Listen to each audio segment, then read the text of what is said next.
Assalamualaikum warahmatullahi wabarakatuh. Waalaikumsalam warahmatullahi wabarakatuh. Saya didampingi oleh abang saya, dua ini. Masya Allah. Bang Sama om kita, sama om Dude. Om. Masya Allah. Saya ada Sama om ya? Dude. Saya Om. Alhamdulillah. Alhamdulillah. Gimana teman-teman? Kabarnya sehat? Bib, sehat ya Bib ya? Alhamdulillah, Masya Allah makin sekel nih. Masya Allah. Kayak kita harus ikut olahraga deh bareng beliau nih. Betul, Oh iya, apa olahraganya? Body fit gitu ya? Aerobik. Aerobik. Wah, gokil. Masya Allah. Ajib emang. Benar. Masya Allah. Ya Alhamdulillahirabbil alamin. Segala puji bagi Allah Subhanahu wa taala. Hari ini Allah kumpulkan kita di tempat ini lagi ya. Dan insya Allah kita akan sama-sama belajar. Menimba ilmu dari Ustadz Adi Hidayat yang sebentar lagi beliau akan sampai di sini. Dek, lihat gak kalau misal setiap kajian itu sering, kalau kita lihat lebih rame yang akhwatnya ya. Daripada yang ikhwannya itu kenapa deh ya? Tahu nggak? Begini, Oke, siap. Tolong duduk deh. Siap. Sini deh. Oke, siap. populasi perempuan. Masya Sedap. Allah. Insya Allah. Siap. Oh, itu jadi ada alasan ya dia? Enggak, memang mungkin perempuan lebih semangat ya. Atau mungkin memang Iya. banyak yang berhalangan hadir laki-laki. Oh, Tapi biasanya populasi itu memang nggak bisa ditutup. Gak bisa ditutup ya?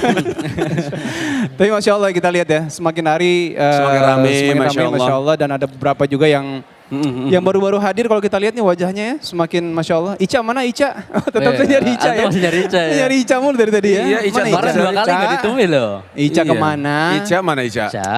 Mungkin lagi Shiren makan, mana Shiren? lagi makan risol. Shiren mana? Shiren, kayaknya ngurus yang paling kecil deh kayaknya. Lagi ngurus gitu. vlog kayaknya. Lagi syuting ngurus vlog. Lagi nge-vlog di luar apa? Aduh, yang ngaji dulu yang.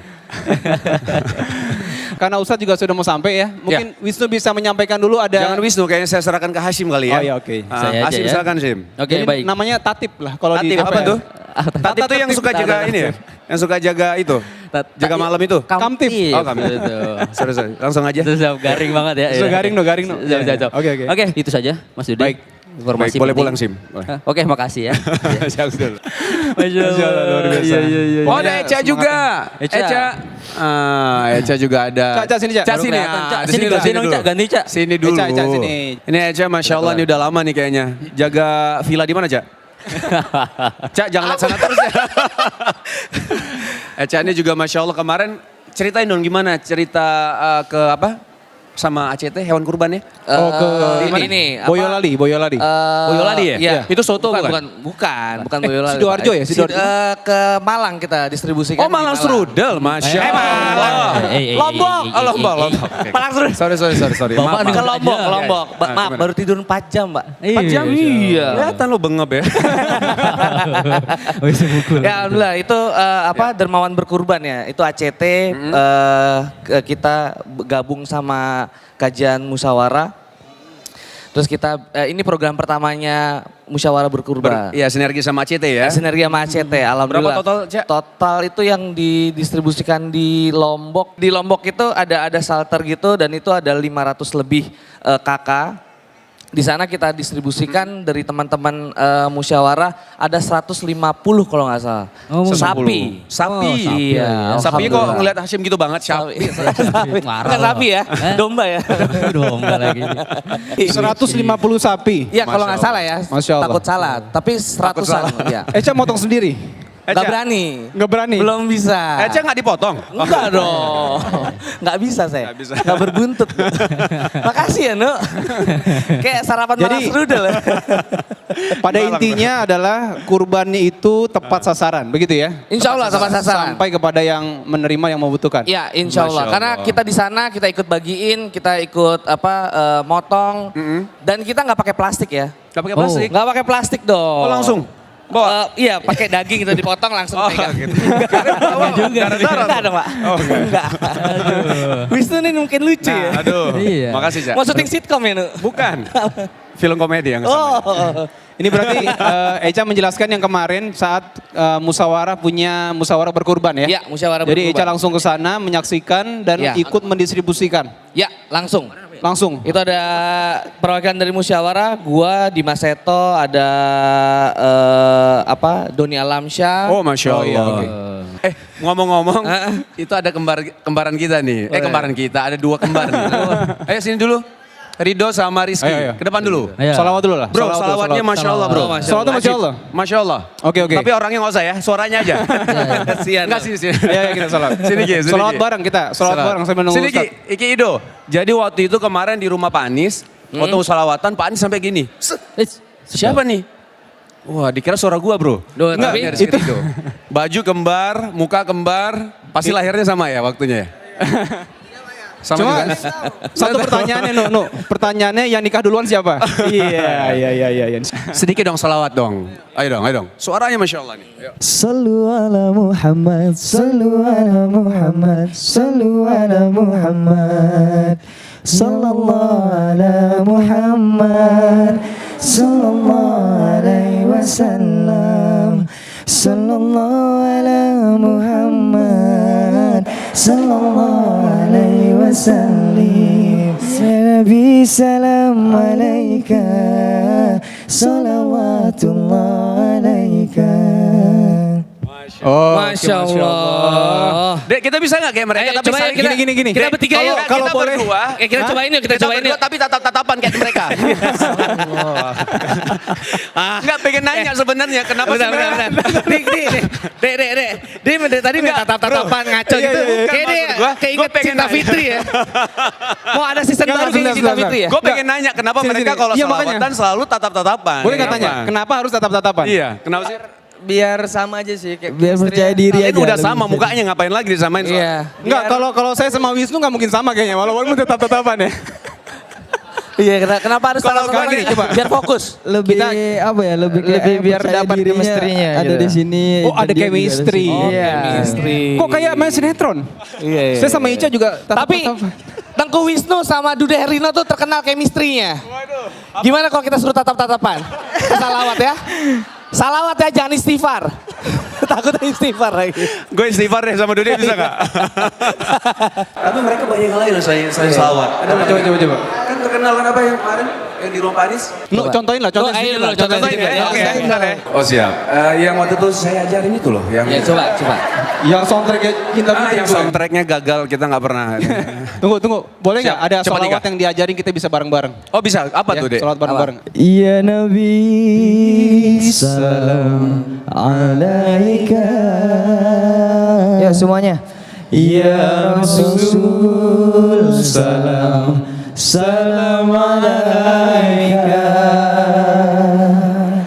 Ya Habib salam alaika.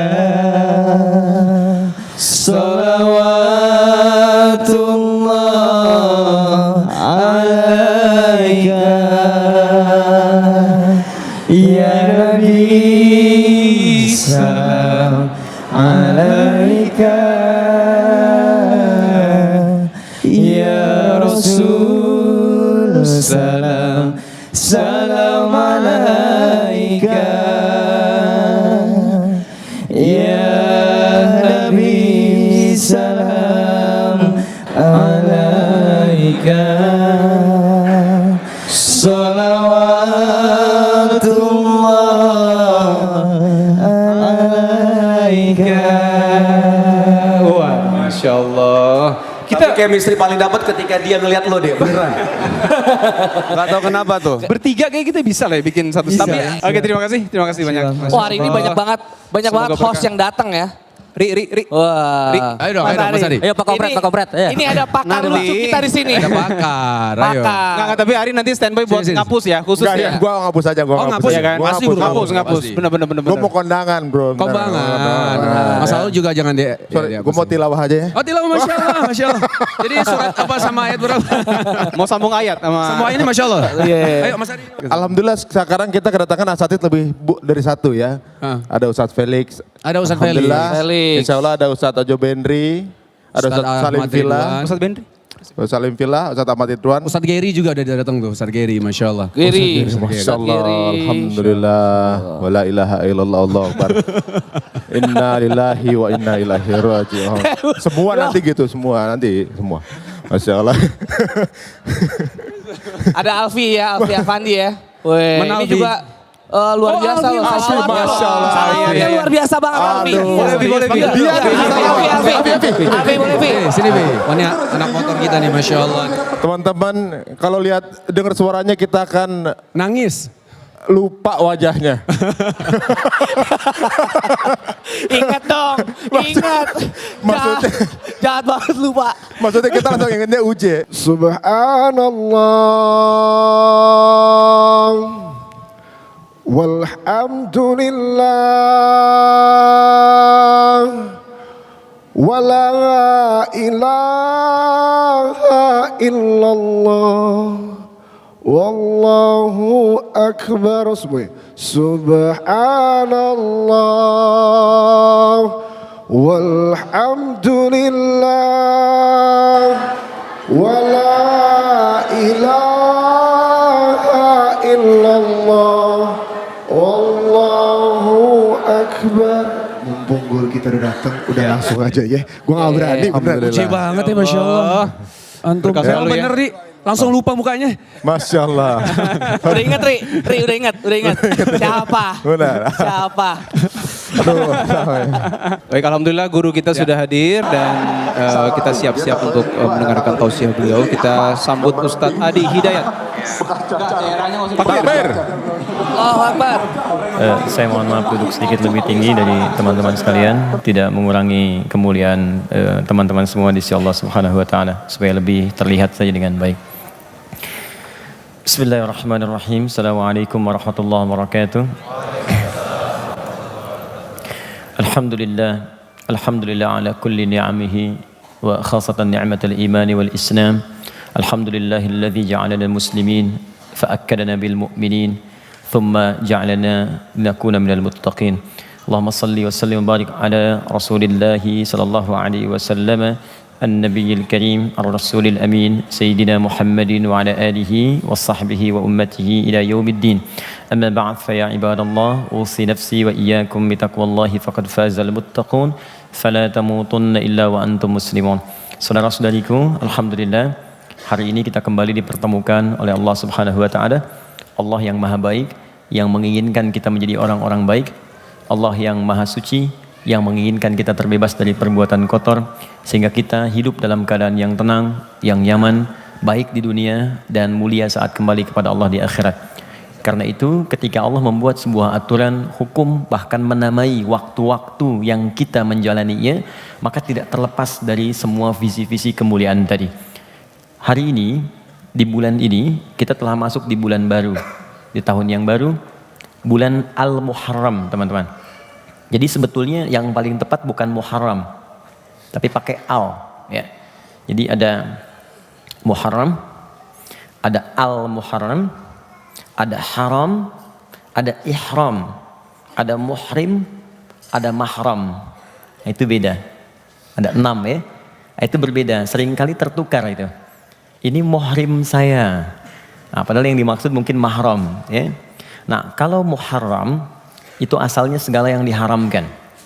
Ya, segala yang diharamkan itu hukumnya haram. Misal, mohon maaf, mencuri itu muharram, diharamkan. Mabuk itu muharram, diharamkan, yang dilarang oleh Allah Subhanahu wa taala. Ada makanan-makanan juga yang diharamkan, nggak boleh dimakan. Babi misalnya itu muharram, diharamkan. Jadi kalau hukum itu namanya haram. Kalau perbuatannya disebut muharram. Berselisih muharram. Makanya di Islam gak boleh berselisih. Ya, mohon maaf, mencela itu muharram. Di Islam gak boleh mencela. Ya, kemudian mencuri itu muharram. Di Islam gak boleh mencuri. Zina muharram, mabuk muharram. Ya, dan seterusnya. Hukumnya disebut haram namanya. Makanya kalau kita tanya, apa hukum mabuk? Haram. Apa hukum judi? Haram. Perbuatannya disebut apa? Muharram. Nah, kalau Anda ingin jadikan waktu untuk meninggalkan semua yang dilarang tadi, waktunya, nah, maka di antara rumusnya tambahkan al di depannya, di depan yang diharamkan tadi, yang dilarang tadi. Misal, saya ingin meninggalkan mabuk, saya ingin meninggalkan mencela, saya ingin meninggalkan perbuatan kotor, maka tambahkan al di depan kata dasar tadi yang umumnya. Maka muharram tambahkan al, jadi al muharram. Saya ingin bicara begini, kenapa tahun baru Hijriah, tahun Hijriah itu diawali dengan Al-Muharram. Hijriah itu kan dari kata hijrah. Ditambah ya menunjuk keinginan untuk mengikuti. Jadi kalau pengen hijrah ditambah tak sifat.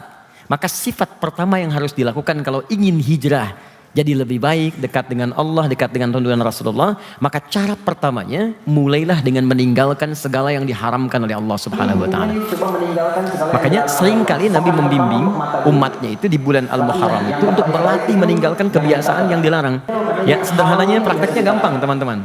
Misal, khusus bulan ini kita coba berlatih. Mata ini mulai coba meninggalkan segala yang dilarang oleh Allah. Sepekan pertama untuk mata dulu. Latihan yang nggak baik-baik itu jangan ditatap. Gambar-gambar, tayangan-tayangan, tak elok mulai tinggalkan. Nanti kalau yang nggak baiknya ini sudah ditepikan, maka mata kita akan terbiasa melihat yang baik-baik. Jadi kalau seorang suami terbiasa melihat yang baik, yang tak baik itu akan ditinggalkan. Yang haram itu akan jauh karena yang halal itu yang biasa ditatap. Pekan kedua berlatih untuk telinga, mulai mendengarkan segala yang hal-hal yang dilarang oleh Allah dengan pendengaran. Gibah, gosip, celaan, macam-macam yang terdengar buruk tinggalkan. 2 pekan berikutnya agak lebih panjang, lisan, mulai meninggalkan yang buruk-buruk. Itu kalau kita bisa begini, itu Masya Allah, setidaknya bulan ini selesai, kita akan bertransformasi di pribadi yang lebih mulia dari sebelumnya. Kalau pengen cara paling cepat, itu puasa. Makanya di bulan ini, itu sunnah memperbanyak puasa. Ya, tidak harus terbatas Senin atau Kamis, boleh. Senin, Selasa, puasa, Rabu saya libur. Kamisnya puasa lagi, Jumat saya libur, boleh. Yang penting perbanyak puasa. Nah, spirit dari puasa itu sebetulnya bukan menahan lapar hausnya. Tapi esensi puasa, dia punya 2 keutamaan. 1, orang puasa itu akan cenderung meningkatkan amal solehnya. Bahkan dia bisa menambah kebiasaan yang tidak pernah dikerjakan sebelumnya. Coba teman-teman lihat. Kalau tidak puasa, jangankan sholat sunnah. Sholat fardu pun terlambat, itu kadang-kadang gak ada ketahan. Yang penting nanti saya sholat. Tapi kalau sedang puasa, jangankan yang fardu, ketinggalan yang sunnah itu bisa gelisah. Soalnya teman-teman ya, sholat tarawih itu hukumnya fardu atau sunnah? Sunnah. Tapi kalau Anda tertinggal tarawih kan gelisah kan?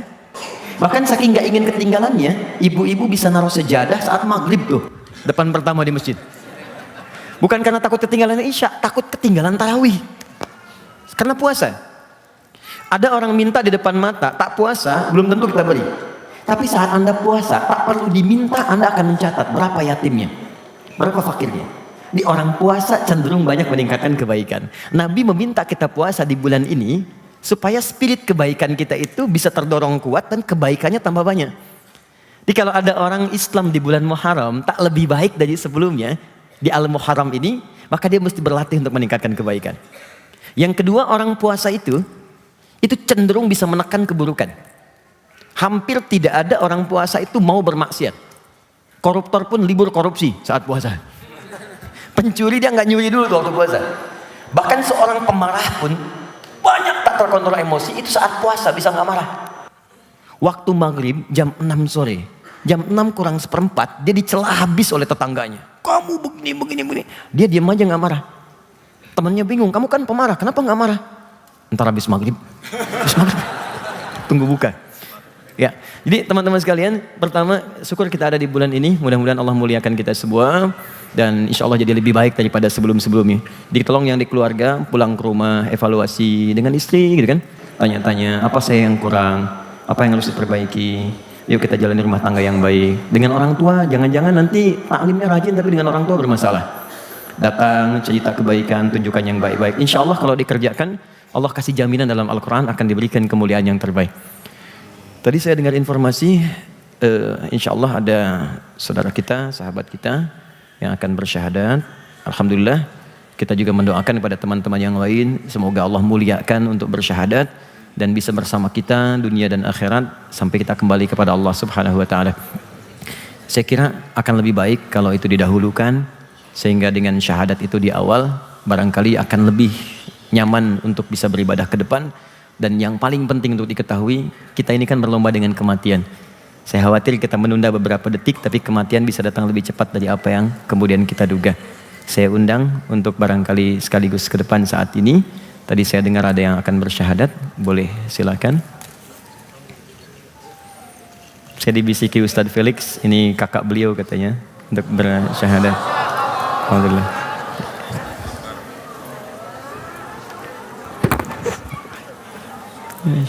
Baik. Ini Ustadz Felix ada di sini. Baik. Teman-teman sekalian, pertama saya mohon izin untuk meminjamkan atau memberikan mic dulu. 2 barangkali ya, 1 lagi. Teman-teman sekalian, pertama saya ingin sampaikan pesan, saya tidak bermaksud menggurui keseluruhannya, hanya ingin mengingatkan. Barangkali satu masa nanti ada yang ingin masuk Islam dan itu langsung meminta Anda untuk membantu masuk Islam. Maka ada kaidah dasar 3 dalam Al-Quran yang disampaikan sebelum sahabat atau kawan atau keluarga kita masuk Islam untuk menguatkan ini. Dan 3 ini mohon izin saya ingin sampaikan dulu. Saya boleh panggil siapa? Freddy, baik. Mas Freddy, barangkali mohon izin Ustaz Felix. Saya ingin sampaikan 3 hal ini dulu sebelum memutuskan untuk bersyahadat supaya bisa yakin betul dan bening saat mengucapkan syahadatnya. Yang pertama, ini hanya ada dalam Islam dan aturan langsung dari Allah di Al-Quran. Yang melanggar ini hukumnya dosa. Ada di Quran surah kedua ayat 256, paling kiri sebelah bawah di mushaf, kata Allah tidak boleh memaksa siapapun masuk Islam. La ikraha fid din. Tidak boleh ada paksaan untuk memeluk ad-din. Ad-din di sini maksudnya Islam. Ditafsir di Quran surah ketiga ayat 19. Inna dina, yang dimaksud dengan din itu indallahi, menurut Allah, Islam. Jadi saya ingin pastikan yang pertama, tidak boleh ada unsur paksaan, baik itu hal yang halus paksaan ya. Seperti iming-iming, kakak masuk Islam ya, nanti kalau masuk Islam saya kasih hadiah ya. Atau misalnya nanti kalau masuk Islam aku nikahi kamu. Kalau masuk Islam saya kasih bantuan ini bantuan itu tidak boleh. Harus murni berasal dari pribadinya. Apalagi dengan paksaan kasar, dengan ancaman, maka itu hukumannya dosa besar. Saya ingin pastikan dulu Mas Freddy, ada yang ngajak-ngajak memaksa masuk misalnya? Ustaz Felix janjikan sesuatu, lihat ke sini aja supaya tidak ada pengaruh. Yakin? Mau tanya kawan, teman 50-50? Tidak? Nah, baik. Clear ya? Jadi kalau ada yang tanya, ada pengaruh, beliau sendiri sudah mengatakan demikian. Apa motivasinya masuk Islam? Kemarin saya juga udah sampaikan ke Ustadz Felix, saya pengen untuk hidup lebih baik. Saya pengen berubah hidup saya.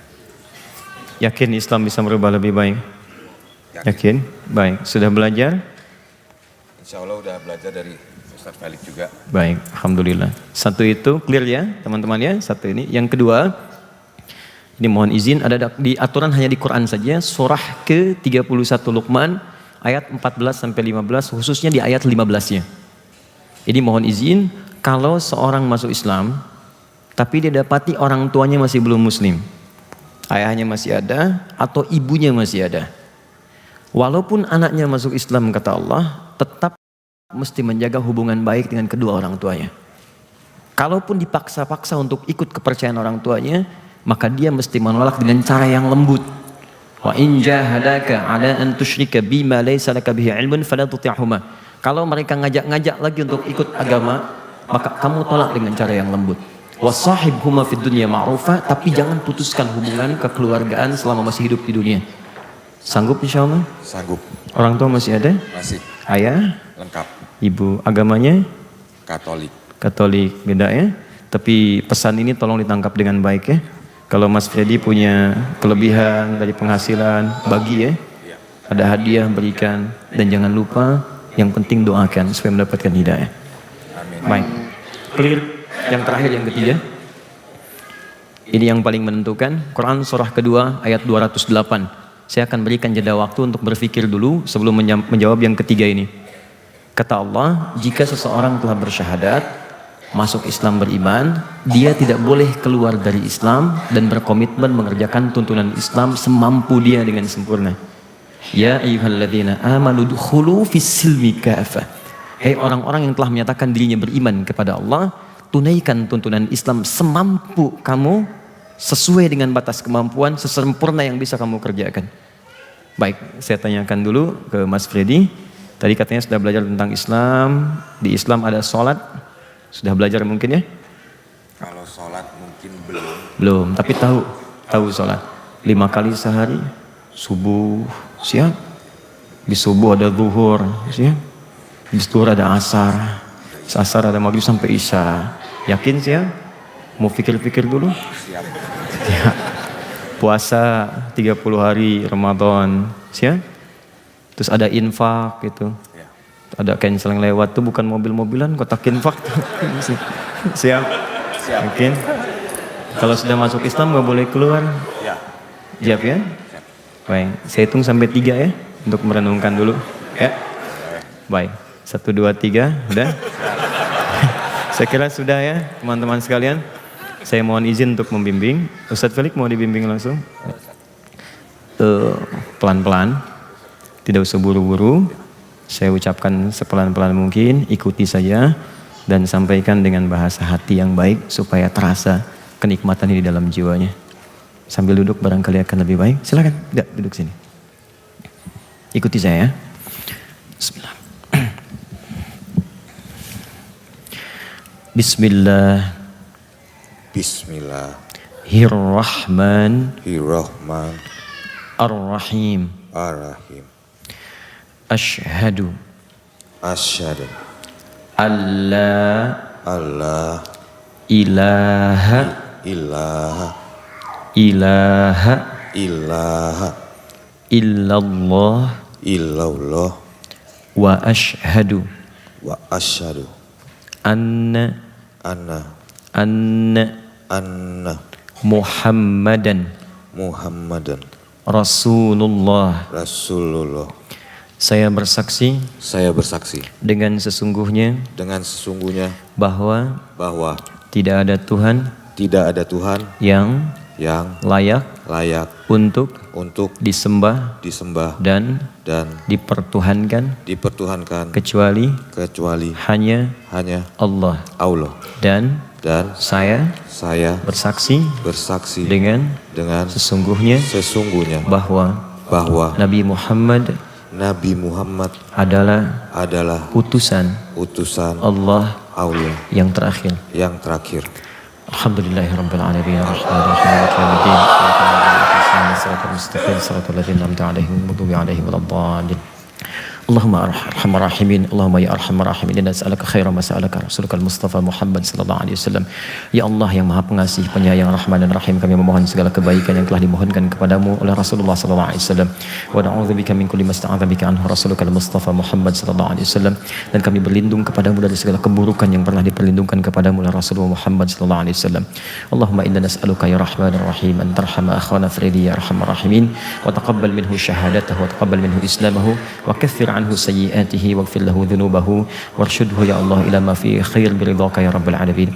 Ya Allah, kami bermohon dengan segenap kuasamu, sayangmu, kasihmu agar engkau mengasihi menyayangi saudara kami Fredi ya arhamar rahimin. Anugerahkan keberkahan kepadanya, terimalah syahadatnya, hapuskan segala kekurangan kesalahannya, ampuni segala dosa-dosanya, dan mohon bimbing ia agar komitmen istiqamah untuk berislam sampai ia wafat menghadapmu ya arhamar rahimin. Allahumma ya Rabb, kama arsyadta ya Allah wahdaita ilaihi wahdi walidayhi ya arhamar rahimin, abihi ummihi ummuhu allati waladathu ya rabbal alamin. Allahumma karhan kurhin, Allahumma wahnan ala wahnin ihdiha wahdihi ya arhamar rahimin yakuna minal muslimin. Ya Allah, seperti engkau berikan hidayah kepada Fredi ini, maka anugerahkan hidayah kepada ayah ibunya ya arhamar rahimin. Berikan kekuatan kepada keduanya untuk bersyahadat. Ya Allah, ibunya yang telah mengandungnya, melahirkannya, ayahnya yang telah merawat, yang telah ya Allah bekerja keras untuk merawatnya, maka mohon ya Rabb, jangan pisahkan mereka dengan Fredi dan keluarganya di akhirat nanti ya Allah. Kuatkan ya Allah mereka, lembutkan hati mereka untuk berislam. Sayangi keduanya ya Allah sebagaimana engkau menyayangi hamba-hambamu yang lain ya Allah. Allahumma ya arhamar rahimin, idza ahdaita ya Allah li'ibadikal muslimin fahdi ya Allah ibadikal ghairil muslimin yahtadu ilal Islam. Ya Allah, kami mohon jika engkau telah memberikan hidayah kepada siapapun, engkau yang maha sanggup untuk menyentuh siapapun untuk berhidayah, dapat hidayah dan berislam, maka mohon ya Allah bagi siapapun yang belum bersyahadat, berikan sentuhan hidayah dalam jiwanya untuk bersyahadat.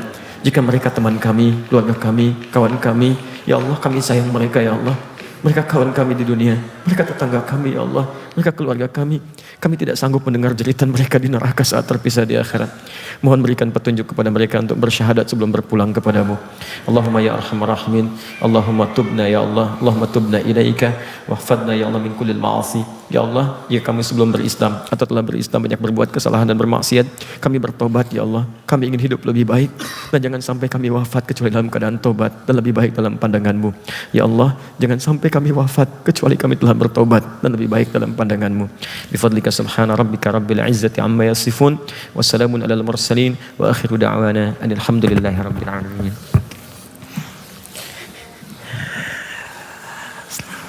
Masya Allah, Allah ibadik fiik.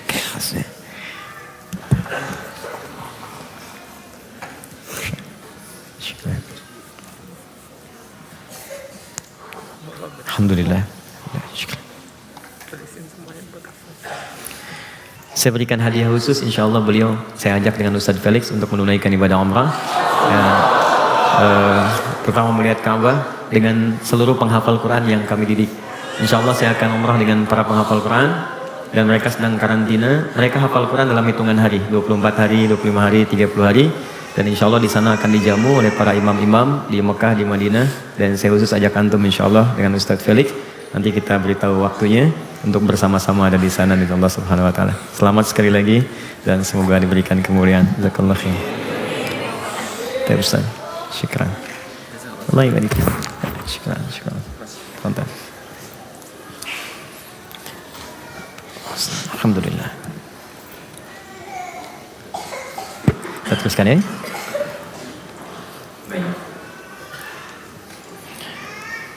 Oke. Baik teman-teman sekalian, kita akan lanjutkan. Jika seseorang telah muslim, dia bersyahadat, maka dia wajib menjaga keislamannya. Cara membuktikan dia muslim, maka penting ada bukti, maka turunkan oleh Allah Subhanahu Wa Taala, diturunkan perintah untuk mengerjakan ibadah. Ya, maka kalau ada ibadah-ibadah Allah mintakan, selain untuk kebaikan kita, juga untuk bisa menunjukkan status kita sebagai seorang muslim. Karena itu ketika kita dipanggil sholat, dipanggil untuk puasa, menunaikan haji, umrah, baca Quran, bukan sekedar perbuatan itu membuat kita lebih baik, tapi juga untuk mengupdate status kita di hadapan Allah, bahwa masih ada iman dalam jiwa kita dan kita masih dalam keadaan muslim. Ya, untuk membedakan seorang beriman atau tidak, itu ada pada amal solehnya.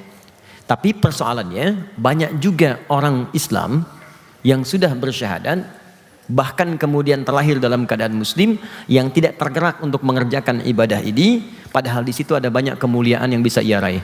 Karena itu kita belajar untuk mendapatkan motivasi supaya semangat lagi kita untuk menunaikan ibadahnya. Kita sudah masuk ke dalam pembahasan fikih sholat dengan semua jabaran-jabaran keterangannya, baik itu dalil, cara, sampai dengan hikmah. Kemarin kita berhenti di i'tidal ya. Sekarang kita akan masuk kepada bahasan sujud. Ya, sekarang kita mulai fokus. Yang akan kita bahas tetap 3 pendekatan. 1, kita akan bicara tentang dalil untuk alasan argumentatifnya. Yang kedua, kita akan bicara tentang cara penunaiannya.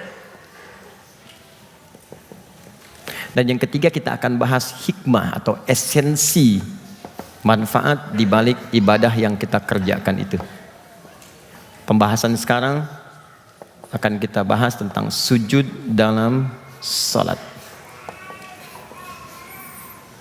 Kenapa seseorang mesti sujud?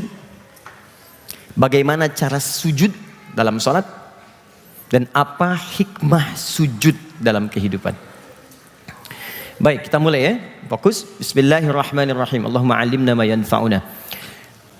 Pertama, ada 2 hal yang disampaikan dalam Al-Quran terkait dengan sujud ini, dan itu indah sekali. Dan nanti dikuatkan dalam hadis-hadis Nabi SAW serta keterangan para ulama-ulama yang saleh.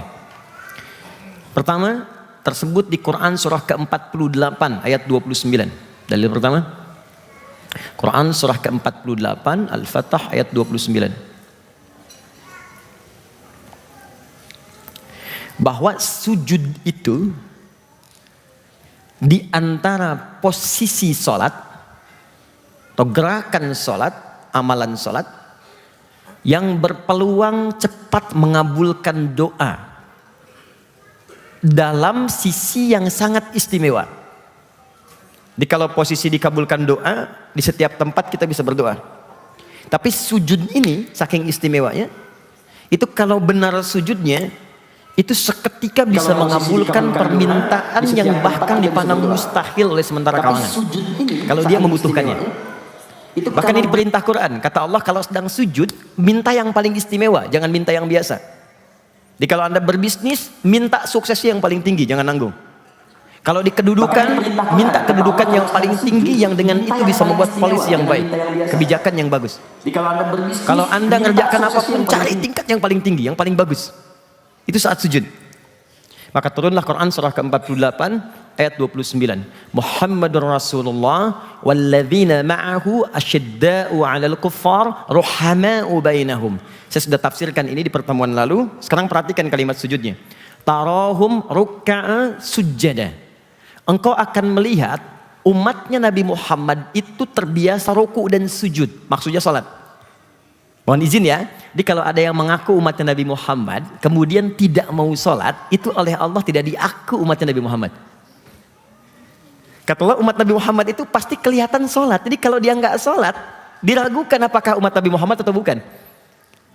Di awal hati-hati, lihat anaknya. Kalau Anda sudah mulai sholat ke masjid, bagus, alhamdulillah. Ke majlis ta'lim bagus, tapi jangan sholat sendirian. Barangkali ada anaknya yang belum beranjak lebih baik. Ada kemudian misalnya cucu yang harus dimotivasi, ajak semua ke surga. Surga terlalu luas untuk Anda sendirian. Bahkan banyak ayat surga itu meminta kita untuk peduli pada keluarga. Quran surah ke-66 ayat ke-6.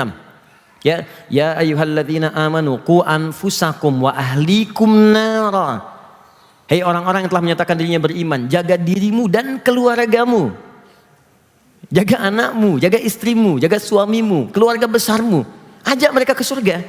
Jaga dari neraka.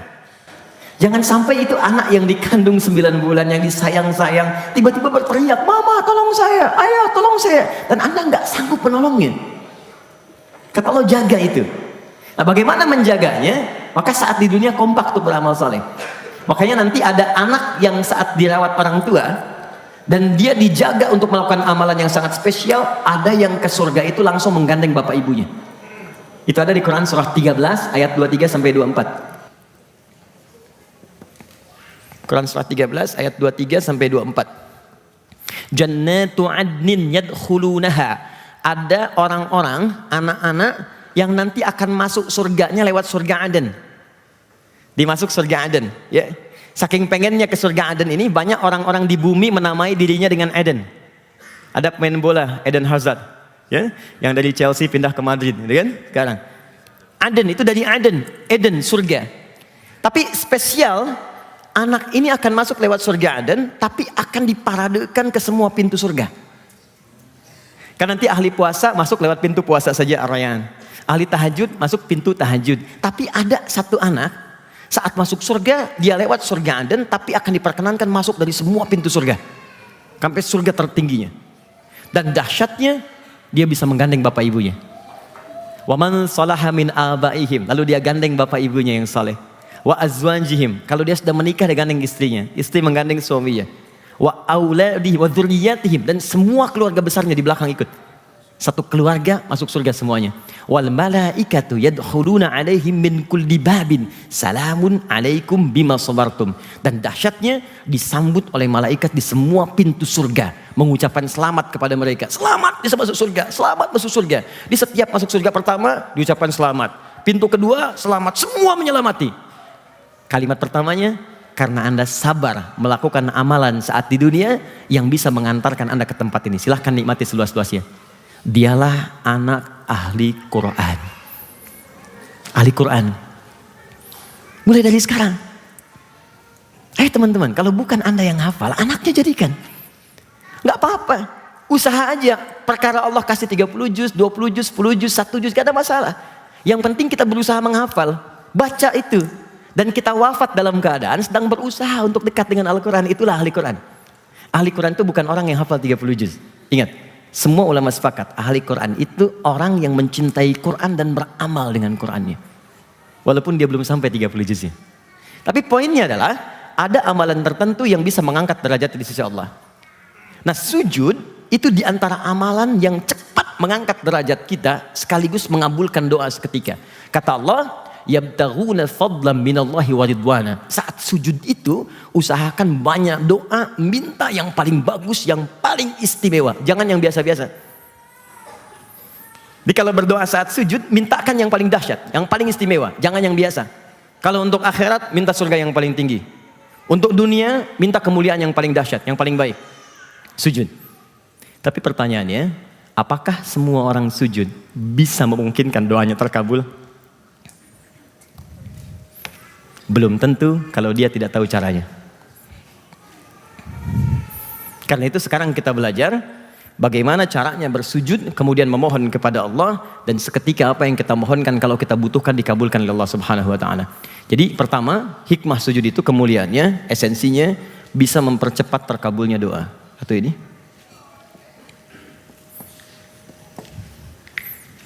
Yang tertinggal catatan saya sudah siapkan ini nanti. Ini boleh nanti teman-teman copy. Ada sekitar 1, 2, 3 lembar. Ini hadis-hadis dari Nabi SAW tentang kemuliaan sujud. Masih lengkap, saya nggak apa-apain, masih bahasa Arab tuh. Ya. Ya, karena Nabi orang Arab gitu kan, nggak bisa bahasa Indonesia. Nanti saya kasih catatan, saya terjemahkan.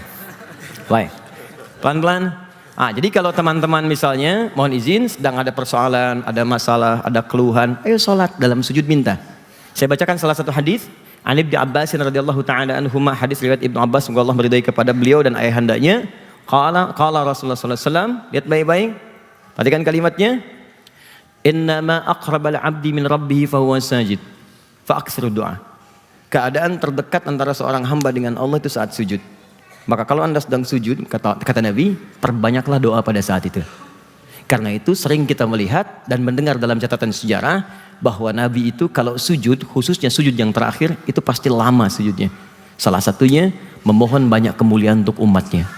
Ya Allah, sayangi umatku, ringankan bebannya. Ya Allah, jadikan mereka orang-orang yang baik, jauhkan dari neraka. Itu Nabi. Sampai sebelum kemudian salam dalam salatnya. Ini bagian pertama. 2, rahasia sujud mampu mengangkat kemuliaan seorang hamba di hadapan Allah Subhanahu wa taala.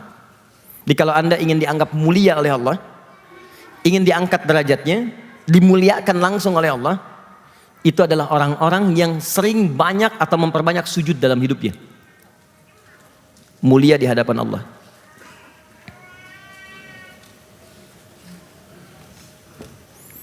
Jadi kalau orang-orang itu sudah dimuliakan Allah, dampaknya apa? Nggak minta pun, itu bisa diberi. Jadi nanti ada 8 jenis rizki dalam Al-Quran. Salah satunya, ada rizki yang belum diminta, tapi Allah kirimkan kepadanya, karena kebutuhannya. Dia ada orang yang belum ngangkat tangan, bahkan belum minta, itu sudah ada, baru terbersit ada. Ya. Pernah dengar Imam Malik? Pernah dengar? Imam Asy-Syafi'i, pernah dengar? Ya, Imam Malik dengan Imam Asy-Syafi'i, ini kisah nyata. Keduanya pernah berdiskusi tentang rizki dalam Al-Quran. Kata Imam Asy-Syafi'i, rizki itu nggak akan diraih kecuali kalau kita berusaha dulu, baru dapat. Kata Imam Malik, ada rizki yang tidak harus berusaha, ikhtiar manusia. Ada ikhtiar spiritual yang kita kerjakan, Allah turunkan. Keduanya berpisah. Kemudian Imam Asy-Syafi'i lewat satu tempat, ada satu kebun anggur sedang panen. Saat panen itulah kemudian beliau lewat, dipanggil oleh tukang kebunnya. Kamu mau bantu di sini enggak? Kalau kamu bantu, kami akan berikan anggur. Dengan senang hati Asy-Syafi'i kemudian saat itu membantu kebun anggur itu panen. Setelah terkumpul tiba-tiba diberikan anggur yang sangat indah, besar, enak, ranum, kan?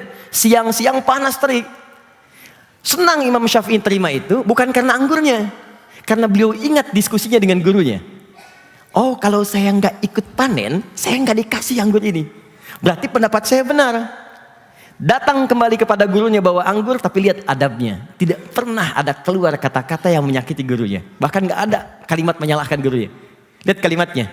Guru, tadi aku lewat sebuah jalan, kemudian menemukan satu kebun anggur sedang panen. Aku ditawari untuk mengambil memetik anggur ini. Ketika aku bantu mereka, aku diberikan anggur ini dengan begitu indahnya. Besar, ranum, di siang panas yang terik ini. Jadi begitu menyebutkan kalimat, ketika aku bantu, aku diberi, itu dikencangkan kalimatnya. Saat aku bantu ini, aku dikasih kemudian anggurnya. Untuk menegaskan pada gurunya, kalau aku nggak bantu petik, aku nggak akan dikasih. Baik, Lalu diberikan pada gurunya. Apa jawab Imam Malik? Perhatikan kalimatnya. Masya Allah ya Syafi'i, marhaba, marhaba, selamat, selamat, selamat. Aku ini tadi barusan mau mengajar. Di siang panas terik begini, saat aku keluar aku terpikir, ya Allah, kalau ada anggur sekarang besar, hanum enak sekali. Rupanya kamu datang bawa anggur. Jadi muridnya berusaha datang bawa sesuatu, Imam Malik terfikir datang kemudian anggur itu. Dan keduanya kemudian menjadi guru dan murid sekaligus sahabat yang saling menyatukan di situ. Di ada kebiasaan tertentu yang kalau Allah sudah muliakan, itu jangan tunggu meminta seketika datang. Teman-teman yang akhwat kenal Maryam?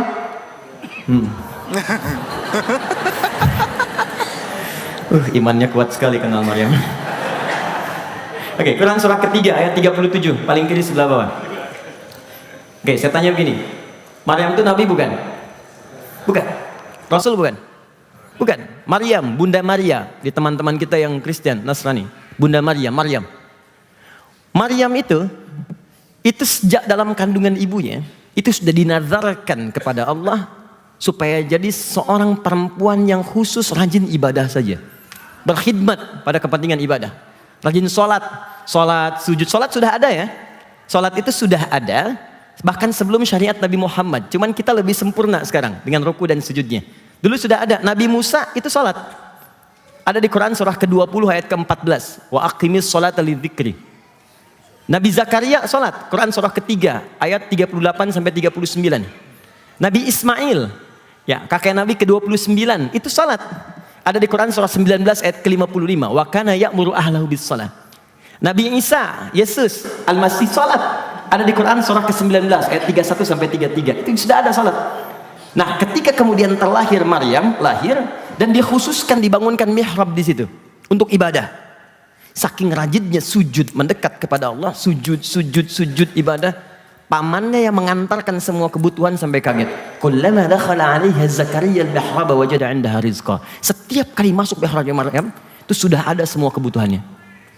Makanan ada, minuman ada, pakaian ada, sampai berkata, ya Maryam anna laki hadza. Maryam dari mana semua ini? Perhatikan jawabannya. Qalat huwa min indillah. Paman, semua ini Allah yang kasih. Jadi kalau dari kecil anak kita diajarin kalimat-kalimat yang baik, yang keluar di lisannya pertama kali akan kalimat baik. Fajar lumpuh otaknya. Dari sejak diberi ASI dibacakan Quran terus. Quran. Begitu 3 tahun bisa bicara, yang keluar pertama di lisannya Quran. Hafal Quran dalam usia 3 tahun. 4 tahun sempurna, sekarang sedang menghafalkan tafsirnya. Jadi kalau anak dikasih Quran, yang keluar Quran. Anak diberikan pendidikan yang baik, yang keluar baik. Anak dikasih tobot, yang keluar tobot. Tobot X, tobot W, tobot Z, Robocarpoli, Embers, Heli, dan sebagainya. Jadi kalau kita diberikan yang itu yang keluar. Tapi poinnya adalah, sujud itu gambaran dari ketaatan kepada Allah. Kalau orang banyak sujud, maka kemuliaan Allah akan diberikan kepadanya. Hidupnya akan ringan. Bukan cuma sholat fardu ya, tahajudnya kan ada sujud, duha ada sujud, syuruk, rawatib, perbanyak sholat, minta kepada Allah. Ketika Anda diangkat oleh Allah dengan mulia, maka apapun yang Anda butuhkan, Anda akan dimudahkan oleh Allah Subhanahu Wa Taala. Jadi pembahasan kita kali ini, kenapa penting belajar sujud dengan benar? Karena banyak orang sujud dalam sholatnya, tapi nggak mendapatkan ini. Sujud iya, tapi hidup masih sulit. Ada orang di rumah tangga cuma senyum aja selesai. Ini gelar tinggi, persoalan kecil nggak pernah tuntas. S1, S2, S3, S banyak sampai dingin. Tapi persoalan nggak pernah tuntas gitu. Ada orang S1 saja enggak. Tapi masalah besar itu jadi ringan. Cuman senyum, bahkan cuman canda aja, masalah hilang. Ini ada orang cuman karena keramik saja satu, itu bisa ribut adu argumentasi. Yang ini cuman bicara sedikit selesai. Mama, kamu tahu nggak beda keramik sama kamu apa? Apa itu? Keramik itu mah kalau dipindah ke sana semakin antik. Tapi kalau mama mindahin ke sana semakin cantik. Selesai. Catat. Ini cuma diskusi sedikit deh. Ngobrol itu selesai. Ada orang senyum beres, tapi ada orang yang menyelesaikan banyak argumentasi nggak pernah tuntas. Itulah dia. Tiap hari sholat pasti ada yang salah. Nah, sekarang kita mulai untuk caranya dulu. Baru kemudian ke dalil bacaan. Apa yang dibaca dalam sujud? Doanya apa? Apa artinya? Bagaimana membaca doa itu dengan bahasa hati kita? Jangan-jangan selama ini sujud tapi nggak paham artinya. Ya, bagaimana bisa merasakan kenikmatan sholat? Yang kedua, banyak orang sujud tidak membaca doa itu dengan hatinya, cuma di lisan aja. Subhana rabbiyal a'la, subhana rabbiyal a'la, subhana rabbiyal a'la, Allahu akbar. Subhana rabbiyal a'la wa bihamdi, Allahu akbar. Subhanakallahumma wa bihamdika, Allahumma ighfirli, Allahu akbar. Cuman itu saja. Kalau cuman itu anak kecil pun bisa. Apa bedanya kita dengan orang lain? Pada pemaknaannya. Nah, sekarang kita mulai dulu dari sini cara. Setelah itu ke sini. Dan saya coba terangkan setiap detailnya. Saya mohon izin ini bisa dikosongkan. Saya mau naik ke sini, boleh ya? Alhamdulillah. Izin ya, Mas. Baik. Kelihatan saya? Kelihatan ya? Baik. Mohon izin sebentar ya. Saya mohon maaf kalau kemudian naik ke sini untuk memberikan contoh lebih baik. Mohon maaf ya. Bismillah. Izin sebentar. Perhatikan baik-baik. Nah, sekarang lebih kelihatan ya? Baik. Sujud posisinya akan dimulai dari setelahnya tidal, kemudian turun ke bawah. Nah, saya menghadap ke sini dulu ya. Ya teman-teman akhwat ya, mohon izin lihat sini, fokus. Saya mohon izin menghadapnya begini karena ukuran mejanya lebih panjang ke sini. Jadi bisa kelihatan. Lihat sini. Sami Allahu liman hamidah, kan? Selesai. Rabbana walakal hamd. Kita telah tuntaskan ini. Baik itu tangan yang ke sini ataupun yang ke sini, saya telah berikan argumentasinya di pertemuan lalu dan dua-duanya boleh. Kemudian setelah selesai Sami Allahu liman hamidah, Rabbana walakal hamd, kita akan mulai turun sujud. Perhatikan baik-baik. Satu, dalam posisi turun sujud, maka posisi kaki tidak berubah. Lebarnya masih selebar dengan bahu di sini. Dia tidak terlampau kemudian lebar, tidak terlampau rapat. Dalam posisi akan turun. Dia tidak harus merapatkan begini dulu sujud, tidak harus melebarkan kemudian sujud. Cukup biasa selebar dengan bahu. Jelas sampai di sini? Baik, nanti saya terangkan maknanya. Kemudian yang kedua, tahan sini. Kita akan turun sekarang. Allahu Akbar, bisa diucapkan Allahu Akbar dulu baru turun. Bisa turun dulu saat sujud mendekat Allahu Akbar, atau bersamaan saat akan turun Allahu Akbar. Dalam turun ini, perhatikan, ada dua anggota tubuh yang bisa kita gunakan untuk turun terlebih dahulu ke tempat sujud. Pertama, mulai dengan lutut. Ya, saya praktekkan, kita turun, lihat baik-baik. Allah, ya, tadi kan lutut dulu, jelas. Baru kemudian telapak tangan, Allahu Akbar. Saya ulang ya. Lutut terlebih dahulu, ini, turun, lutut, baru kemudian telapak tangan. Baik, saya menghadap ke sebelah sini, mohon izin. Begini, lutut dulu, tidak ada perbedaan laki-laki dengan perempuan, semua sama. Lutut dulu, gini, baru kemudian telapak tangan. Baik, jelas sampai sini? Baik. Yang kedua, bisa gunakan telapak tangan dulu ini. Oke, saya ulang. Gunakan telapak tangan, akan turun misal. Allah, telapak tangan ini. Baru kemudian lutut. Allahu Akbar. Jelas? Saya ulang. Gunakan telapak tangan dulu, turun. Telapak tangan gini. Baru kemudian lututnya seperti ini. Jelas sampai sini? Oke, sekarang Ustadz kalau pakai lutut boleh, pakai telapak tangan boleh. Apa dalilnya? Untuk yang pakai lutut, hadisnya ada di Abu Daud. Abu Daud nama aslinya Sulaiman dari Sijistan, dikenal dengan Sulaiman As-Sijistani. Maaf saya hapus ini, sudah ditulis dan saya hapus ya, nggak apa-apa, sana aja, deh, tanggung. Nggak apa. Ya, yang itu jangan dihapus ya. Oke, syukran jazakallahu khair. Saya sudah tahu caranya. Satu, Abu Daud, hadis riwayat Abu Daud.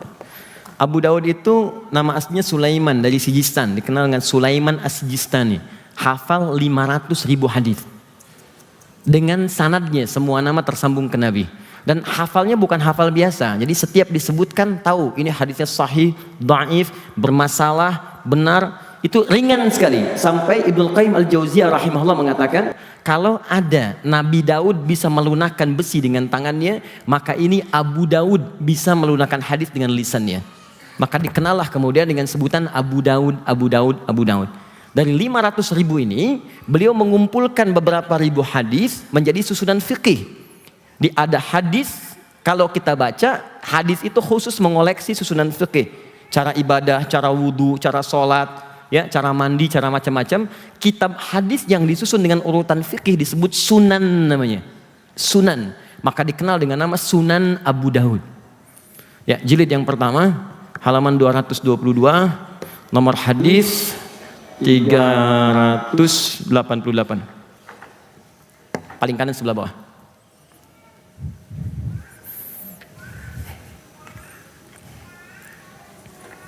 Yang meriwayatkannya namanya Wa'il bin Hujur bin Rabi'ah. Asal Wa'il dari Hadramaut, Yaman, anak keturunan dari Raja Yaman. Kemudian masuk Islam, datang kepada Nabi, kemudian menyatakan keislamannya, diterima oleh Nabi, dan diangkat Wa'il menjadi murid Nabi sampai belajar kepada Nabi. Dan meriwayatkanlah hadis ini. Ya. 838, maaf, 838, bukan 388, 838. Paling kanan sebelah bawah. Perhatikan hadisnya. Ra'aitu Rasulullah sallallahu alaihi wasallam. Saya pernah melihat Rasulullah sallallahu alaihi wasallam idza sajada, apabila beliau akan sujud, fawadha'a rukbatayhi qabla yadayhi, maka beliau mendahulukan lututnya, kedua lututnya sebelum kedua telapak tangannya. Di begitu beliau akan sujud, yang didahulukan dua lutut dulu, baru kemudian telapak tangan. Jelas?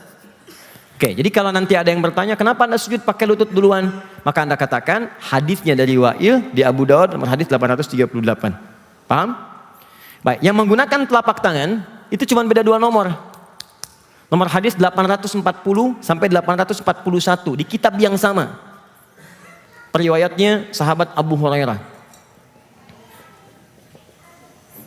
Nama aslinya Abdurrahman. Sebelum masuk Islam, nama aslinya Abdus Syams.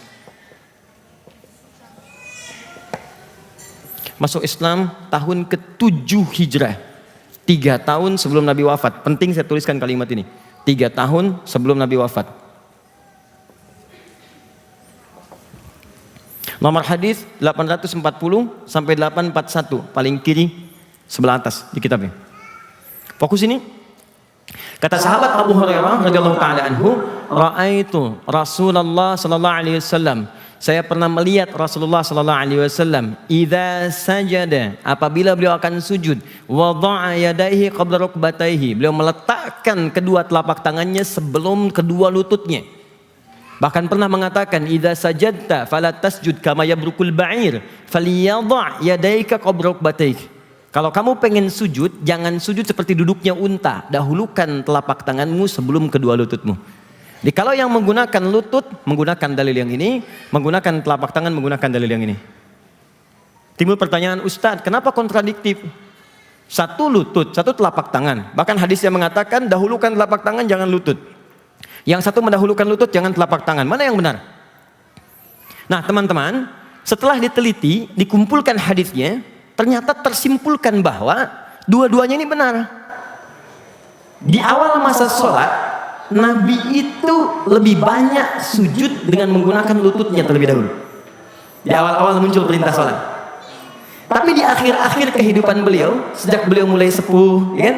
Usia 60 tahun, 61 tahun, 62 tahun, ya, sebelum beliau kembali kepada Allah, itu lebih banyak terlihat menggunakan telapak tangannya.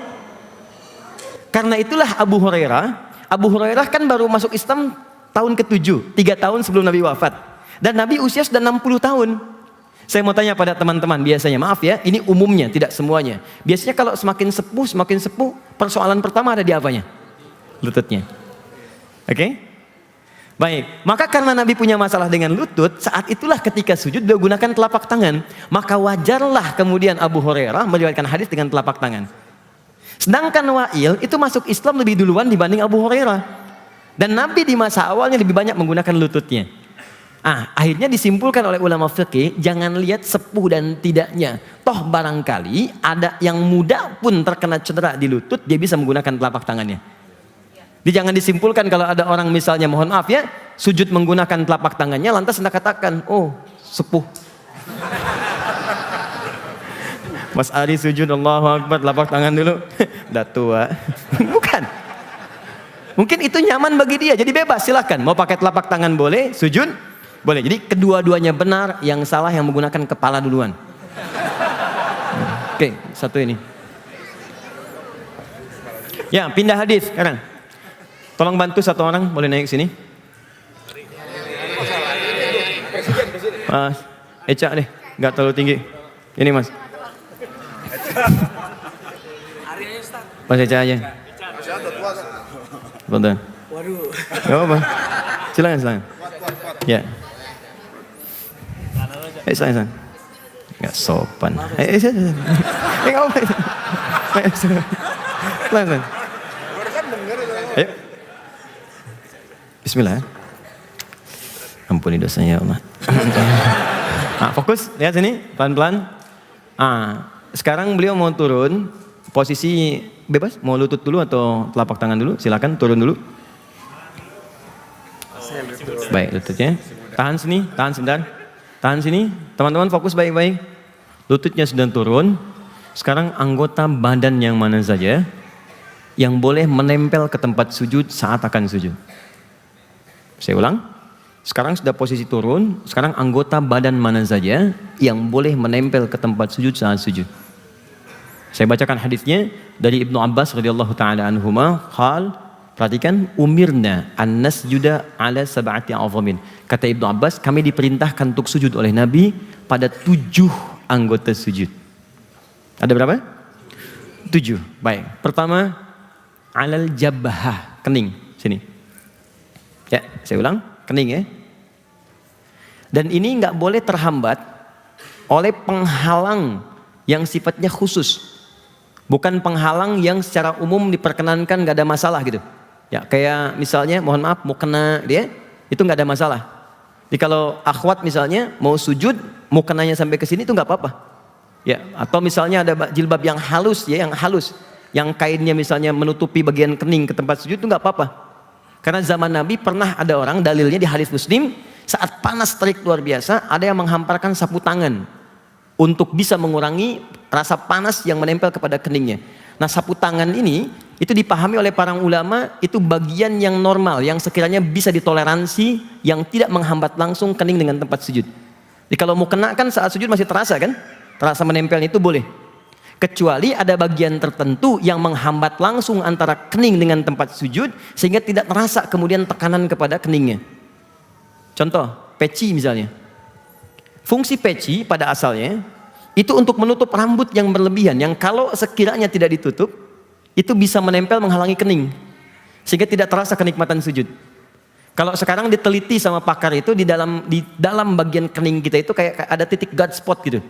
Yang kalau kemudian kita sujud, darah itu berkumpul di bagian otak yang paling dalam, kemudian di situ ada pergerakan-pergerakan yang bisa di MRI terlihat. Nah, itu kalau terhalang kemudian dengan benda tertentu, itu nggak sempurna kemudian perkumpulan titik itu di situ dan perkumpulan darah yang bertemu di bagian otak yang dekat kepala kita yang paling depan. Jelas sampai sini? Nah, karena itu peci itu bukan syarat sah sholat. Jadi kalau di antara teman-teman memang nggak ada rambut sama sekali, nggak pakai peci pun nggak apa-apa. Akhi silahkan jadi imam, saya nggak enak nggak pakai peci gitu. Nggak. Ini bukan syarat. Tapi kalaupun pakai peci, jangan sampai peci dipakai rambut keluar. Jelas ya? Sama dengan akhwat juga, jangan sampai pakai jilbab tapi rambutnya keluar gitu. Ya? Jelas ya? Maka pakai, sesuaikan, dan saat sujud mau sholat usahakan sedikit dibuka sehingga keningnya ini bisa tertempel di tempat sujud. Ini Mas Eca pakai peci misalnya kan, kemudian topi atau ini kupluk gak apa-apa silakan pakai kupluk. Ya di Timur Tengah, di Eropa kalau dingin kadang-kadang orang pakai kupluk gitu, nggak ada masalah. Ya ini kan hanya sesuatu yang menutup saja. Ya kalau mau dipakai seperti ini boleh, silahkan. Asal jangan membuat orang misalnya heran dengan apa yang kita kenakan. Ya pakai di sini belakangnya ada ondel-ondelnya, dengan sini. Silakan Mas. Bismillah. Sujud. Ada kesini nggak apa ya? Kening satu. Sebentar Mas. Satu ini. Baik. 2. Perhatikan baik-baik. Yadain atau kafain, 2 telapak tangan. Saya ulang, 2 telapak tangan. 1 tambah 2 berapa? 3. Jadi ini dihitung 1, dihitung 1. Kening dan 2 telapak tangan. 2 telapak tangan ini ketika ditempelkan, ini yang jarang dipraktikkan. Posisinya persis seperti takbir. Jadi tidak terlampau rapat begini, tidak terlampau lebar begini. Mengurai saja seperti ini, biasa. Tidak rapat begini, tidak lebar begini, mengurai biasa.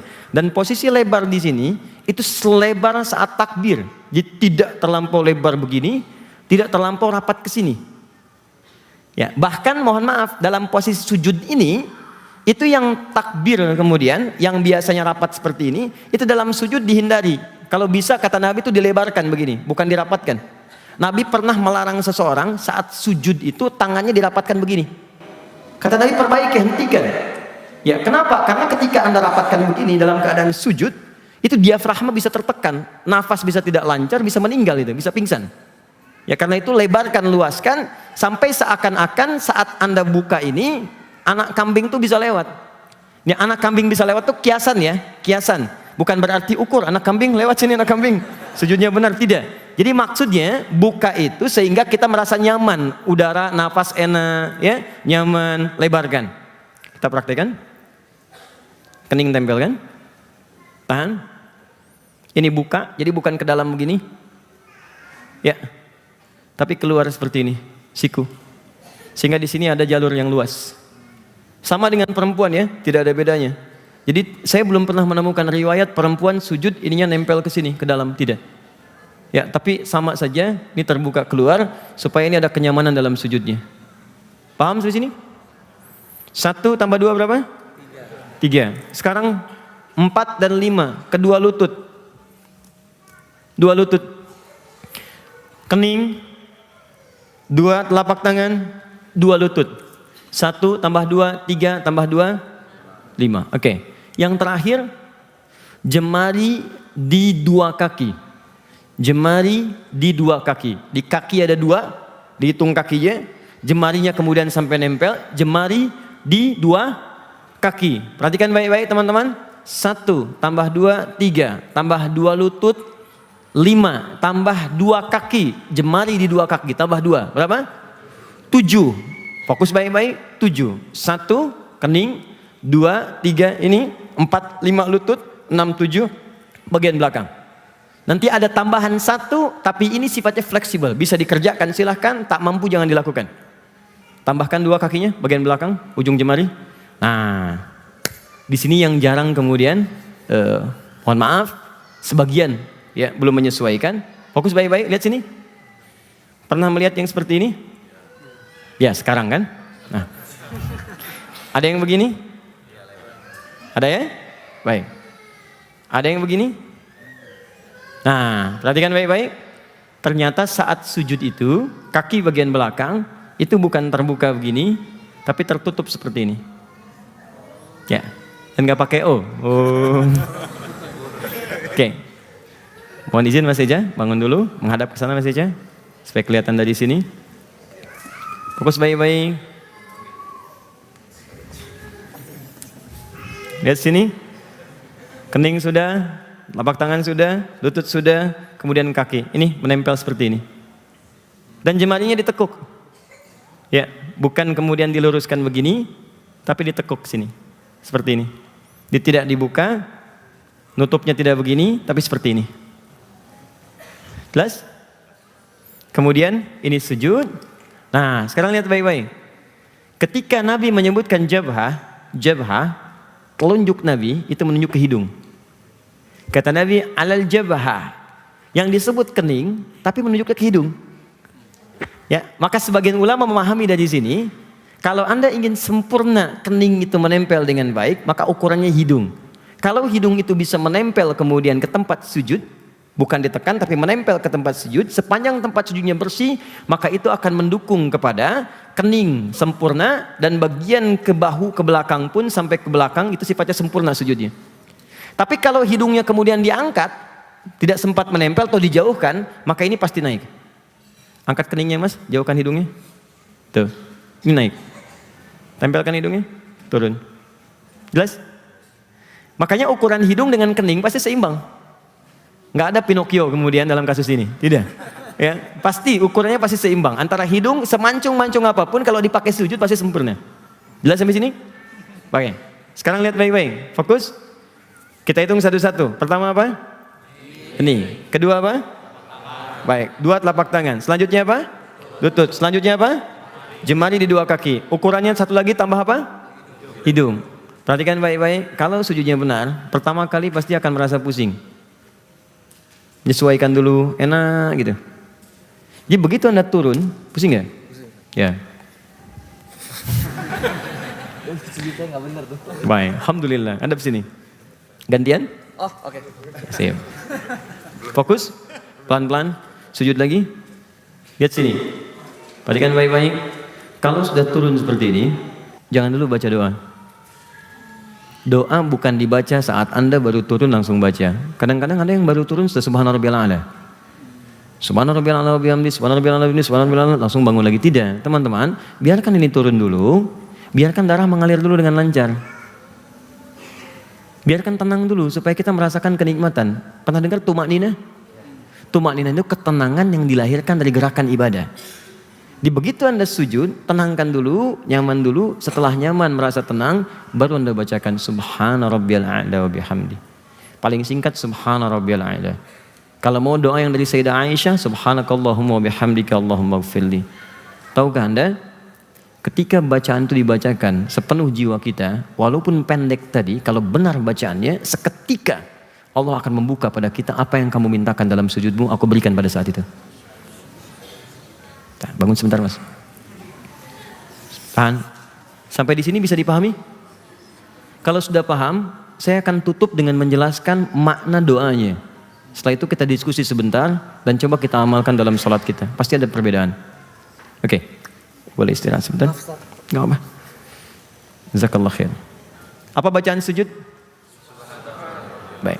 Subhana rabbiyal a'la. Oke, ada 3 jenis bacaan. Saya ulang, ada 3 jenis bacaan. 1 yang pendek. Subhana rabbiyal a'la. Sampai situ. Subhana rabbiyal a'la.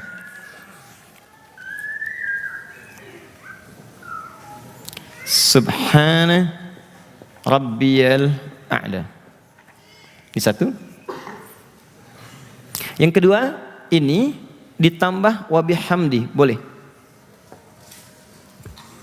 Pernah dengar Subhana rabbiyal a'la wa bihamdi? Pernah dengar? Oke. 3. Dari Sayyidah Aisyah, Subhanakallahumma wa bihamdika Allahumma firli. Ini ada tambahan lagi setelah ini, Allahumma firli. Ya. Sekarang perhatikan baik-baik.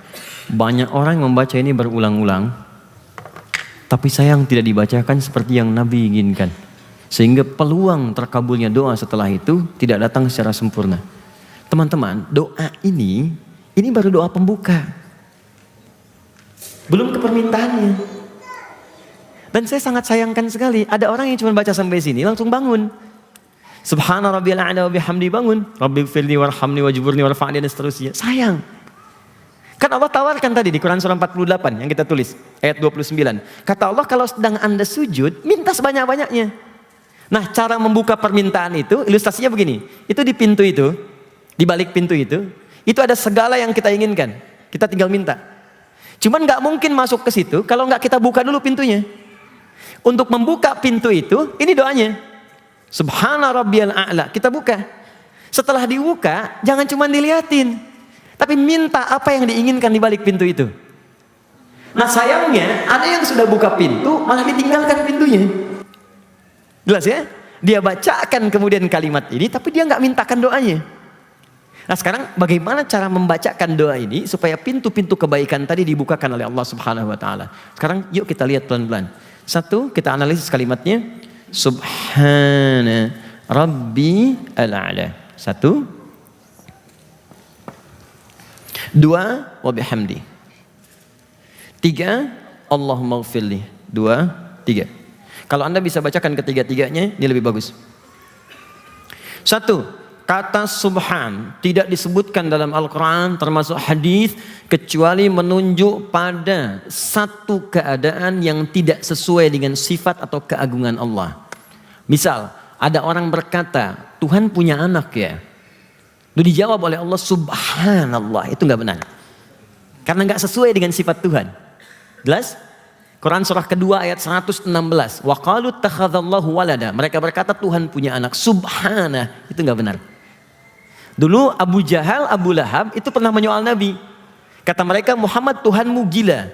Masa bisa memperjalankan hambanya dari Masjidil Haram ke Masjidil Aqsa cuma semalam dan balik lagi. Waktu itu belum ada teknologi. Mustahil katanya. Maka turun Quran surah 17 ayat pertama. Subhanalladzi asra. Yang kalian tuduhkan gak benar. Tuhan bisa melakukan apapun di luar batas kuasa kita. Subhan. Nah sekarang kalimat subhanallah, kalimat subhan kalau dibacakan oleh kita itu artinya menunjuk semua aktivitas kita yang kadang-kadang bertentangan dengan keinginan Allah.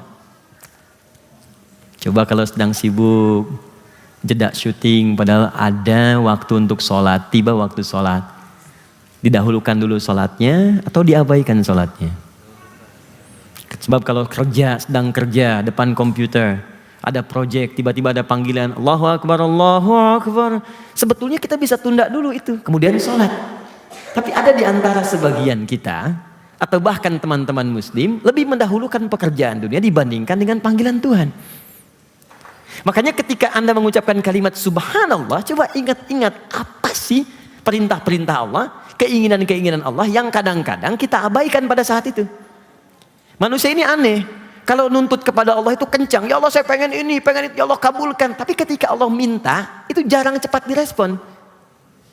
Coba lihat Quran surah kedua, ayat 152. Paling kanan sebelah bawah. Quran surah 2, ayat 152. Lihat nih ya. Ini kaidah nih, kaidah dasar. Fadhkuruni adzkurkum. Kata Allah, sebut nama saya, cepat respon seruan saya, maka aku pun akan cepat meresponmu. Jadi secepat apa Anda merespon seruan Allah, secepat itu pula Allah merespon seruan kita. Yang lebih dahsyat lagi, rumus doa cepat dikabulkan. Buka Quran surah kedua ayat 186. Quran surah 2 ayat 186. Paling kiri sebelah bawah di mushaf. Wa idza sa'alaka 'ibadi anni fa inni qarib ujibu da'watad da'i idza da'an.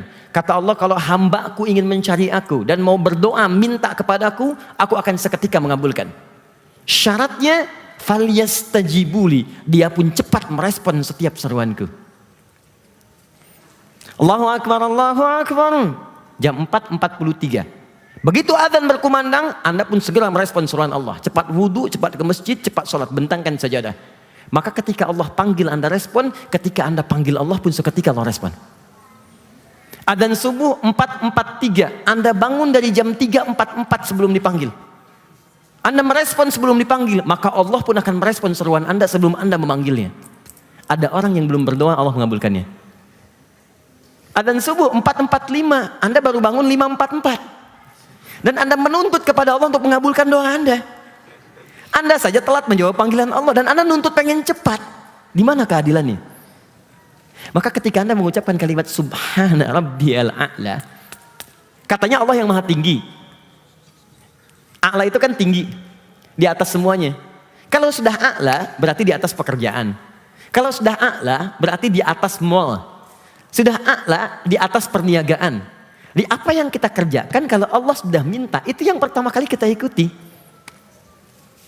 Kenyataannya kadang-kadang berbeda. Maka saat mengucapkan subhana rabbiyal a'la, paling singkatnya ingat dosa-dosa apa yang pernah kita kerjakan yang terkait langsung kita dengan Allah Subhanahu wa taala. Itu yang kadang menutup doa kita itu langsung terjawab oleh Allah. Boleh pinjam tadi? Mana tempat minumnya? Ini. Teman-teman coba lihat sini. Ini apa? Air ya? Baik, ini gelas. Dalamnya ada air bening. Sekarang ini terbuka. Kalau ini masih terbuka, dimasukkan apapun, peluangnya masih bisa. Masukkan gula, masukkan kopi, masukkan susu, masuk. Sekarang perhatikan. Saya tutup dengan begini. Saya tuangkan kopi bisa? Gula bisa? Tidak. Susu tidak. Kenapa? Karena ada penutupnya. Banyak doa tidak terkabul bukan karena Allah tidak mengabulkan. Karena yang berdoa menutup dirinya dengan Allah dengan tutupan seperti ini yang disebut dengan maksiat atau dosa. Jadi kalau ada seorang hamba banyak berdosa, berbuat maksiat, itu akan ada sekat dalam jiwanya yang menghambat hubungannya dengan Allah itu tidak terjalin dengan lancar. Jadi begitu dia meminta, Allah kabulkan, cuman mental lagi. Balik. Itu hadisnya sahih. Thumma dzakara rajulan, Nabi mengisahkan seorang lelaki yutilus safara, menempuh perjalanan panjang, asy'atha aghbara, dan dia kelelahan sampai banyak debu di wajahnya. Yamudu yadayhi ila sama, mengangkat tangannya ke langit begini. Fayaqulu ya Rabb, dia berkata ya Rabb. Ini 3 syarat cepat dikabulkan doa. 3 syarat. Syarat pertama dalam perjalanan, Anda berdoa di perjalanan cepat dikabulkan. Yang kedua mengangkat tangan. Orang yang berdoa mengangkat tangan lebih cepat dikabulkan 2 kali dibandingkan yang diam. Yang ketiga menyebut al-asmaul husna. Orang yang memulai doa dengan al-asmaul husna lebih cepat dikabulkan dibandingkan dengan yang tidak. Orang ini melakukan ketiganya. Seharusnya 6 kali lebih cepat doanya dikabulkan. Tapi kata Nabi, anna yustajabu lidzalik, mustahil doamu dikabulkan. Mustahil. Padahal sudah mengangkat tangan, baca al-asmaul husna. Kalau kita katakan sudah ke Mekah, di depan Ka'bah, tangan diangkat, belum dikabulkan juga. Kata Nabi mustahil. Kenapa? Famat'amu haram, karena pakaiannya haram. Makanannya haram, masyrabu haram, minumannya haram. Malbasu haram, pakaiannya haram. Wa ghudhiya biharamin, dan perangkat hidupnya haram. Coba ingat-ingat, kalau ada sekian doa yang belum terkabulkan, barangkali ada sekat yang belum dibukakan. Maka dari itu, sujudlah taubat kepada Allah ketika mengucapkan subhana rabbiyal a'la, maka rasakan dengan bahasa hati sambil kita taubat kesalahan apa yang telah diperbuat selama ini dengan Allah. Kapan Anda mulai kemudian datang ke majlis ta'lim? Dulu kemana saja? Kapan Anda mulai sholat? Dulu kemana saja? Kapan Anda mulai berhijab? Dulu kemana saja? Sudahlah kita menangisi keadaan kita yang lalu supaya tidak ditampakkan di akhirat nanti di hadapan seluruh langit-langit dan bumi. Sudahkah kita bertobat dari dosa kita kepada kedua orang tua? Sudahkah kita bertobat dari dosa kita kepada anak-anak kita sendiri yang belum kita rawat dengan baik? Belum dengan tetangga, belum dengan yang lain. Maka ketika sujud, minta sama Allah, ya ampuni dosa saya. Subhana rabbiyal a'la, minta ampun. Maka ketika Anda sudah diampuni oleh Allah pada saat itu, maka akan dibukakan oleh Allah semua pintu-pintu kebaikan, termasuk yang belum pernah Anda dapatkan seketika bisa dikabulkan. Karena itulah Anda ucapkan, wa bihamdihi, saya puji Engkau ya Allah, Allahumma gfirli, ya Allah ampuni saya. Kenapa kalimat ini muncul? Dikaitkan dengan kalimat subhan. Jadi kalau sudah Allahumma gfirli, ya Allah mohon ampuni saya. Nah di dalam Al-Quran ada rumus. Ini yang terakhir saya sampaikan, rumusnya ada di Quran surah ketiga ayat ke-31, paling kiri sebelah atas. Surah 3 ayat 31. Ini keterangan ini akan Anda jarang temukan di beberapa referensi. Quran surah 3 ayat 31. Perhatikan baik-baik. Qul in kuntum tuhibbunallaha fattabi'uni yuhibbukumullah. Ini rumusnya. Wa yaghfir lakum dzunubakum. Katakan Muhammad kepada umatmu, jika kalian serius mencintai Allah maka ikuti aku, maka Allah akan mencintaimu. Sekarang perhatikan rumusnya. Ketika Allah mencintai seorang hamba, maka yang pertama diberikan oleh Allah, perhatikan rumusnya, wa yaghfir lakum dzunubakum. Allah akan ampuni semua dosa-dosanya. Masya Allah teman-teman sekalian. Jadi kalau Allah sedang mencintai hamba itu bukan dikasih dunia. Anda kalau sedang dapat proyek, sedang dapat promosi jabatan, dapat sesuatu anugerah dunia, jangan senang dulu. Belum tentu Allah ridho di situ. Kalau apa yang Anda dapatkan itu menjauhkan Anda dari Allah. Memang dapat tawaran pekerjaan bagus, cuman sholatnya tertinggal. Nggak bisa baca Quran, itu nggak ada keberkahan di dalamnya. Di Allah itu kalau sudah cinta dengan seorang hamba, yang pertama diberikan bukan dunia, tapi ampunan dari semua dosa-dosanya. Dan kalau sudah diampuni dosanya, ciri diampuni itu nanti terdapat perisai kebaikan dalam dirinya. Misal, mata diampuni dosanya, dia akan melihat yang tidak baik lagi. Telinga diampuni dosanya, dia hanya akan mendengar yang baik-baik. Semua baik. Kalau sudah dicintai oleh Allah, maka diberikan ampunan dari dosanya. Sekarang rumus ini kita balik. Kalau seseorang diampuni dosanya oleh Allah, berarti dia telah mendapatkan cinta Allah. Kenapa Anda dalam sujud minta ampunan kepada Allah Subhanahu wa taala? Allahumma gfirli, ya Allah ampuni dosa saya. ketika jatuh air mata Anda, datang ampunan Allah seketika Anda sedang dicintai oleh Allah Subhanahu wa taala. Dan kaidah cinta selalu mengatakan akan memberikan apapun pada yang dicintainya. Bukankah Anda mencintai anak Anda dan memberikan semua yang diinginkannya? Bukankah seorang istri yang mencintai suaminya akan membuatkan apa yang diinginkan suaminya? Dibuatkan masakan kesukaannya, diberikan hadiah yang disukainya. Cinta kan? Apa yang Allah tidak miliki?